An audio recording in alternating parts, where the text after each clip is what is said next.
আসসালামু আলাইকুম ভাই। সালাম দিছি ভাই। ওয়ালাইকুম সালাম। কোত্থেকে আসছেন ভাই? ভাই আমরা সৌদি আরব সফর চলতে আসছি। জেল খেটে আসছেন? জি জি জি। কতদিন জেল খাটলেন? জেল কাটছি ভাই 19 দিন। 19 দিন। তো আজকে নামার পরে এখন এই যে মোবাইল চাইলেন একটু বাড়িতে কথা বলার জন্য, হয়তো বাড়িতে আপনার অনেক কিছুই আছে, বাড়িতে কোনো কিছুর কমতি নাই, কিন্তু এই মুহূর্তে আপনি অসহায় একটা মোবাইলের জন্য। কারণটা কি, মোবাইল কি আপনার সাথে ছিল না? মোবাইল ভাই আমাদের সাথে ছিল, আমরা 5 জন 6 জন 7 জন মিলে একটা ব্যাগ কিনে আমরা দেখা গেছে বুকিং করে দিছি মোবাইল।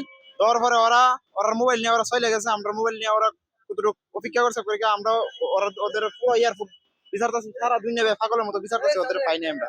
মানে আপনাদের মোবাইল, সবার মোবাইল একসাথে বুকিং এ দিছেন, বুকিং এ দেওয়ার পরে ওই ওরা আপনাদের বুকিং এর মোবাইল ওদের হাতে নিছে, একসাথে বাংলাদেশে নামছেন, তারপর আর কোনো এদের খুঁজে পাইতেছেন না, মোবাইল নিয়ে চলে গেছে আপনাদের সাথের লোক।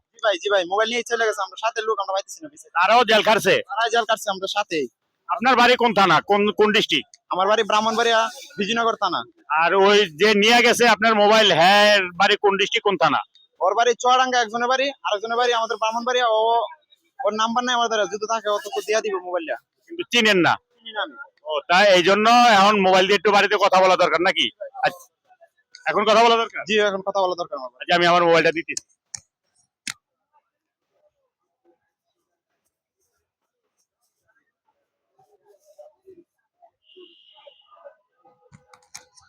নেন, কথা বলেন। তো প্রিয় দর্শক, আসলে কে কাকে বিশ্বাস করবে? একসাথে সৌদি আরব জেল খাটছে, জেল খাটার পরে আজকে বাংলাদেশে আসছে, সবার মোবাইল বুকিং এ ছিল, কিন্তু একজনে এসে এখানে নিচে নিয়া, তারপর সাথের মানুষের যারা সাথী, তারাই তার মোবাইল নিয়ে চলে গেছে। আপনার মোবাইল একলাই নিছে না আরো কয়েকজন মোবাইল?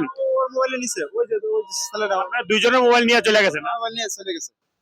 আচ্ছা, ঠিক আছে, আমার মোবাইল দিয়ে আপনি কথা বলেন। তো যারা প্রবাসী ভাই আছেন, জেল খাটেন আর সুস্থভাবে আসেন, যেভাবে আসেন, ছুটিতে আসেন, সবাই সতর্কতা অবলম্বন করবেন, যার যার জিনিস তার তার নিজ দায়িত্বে রাখবেন।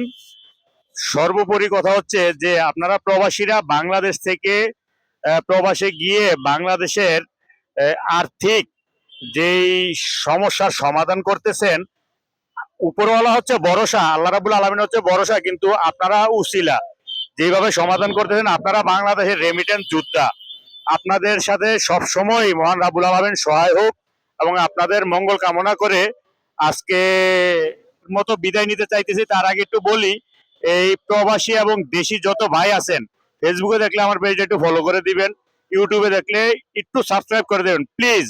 আর আপনাদের এই উৎসাহ, লাইক কমেন্ট তো অবশ্যই করবেন ইনশাআল্লাহ।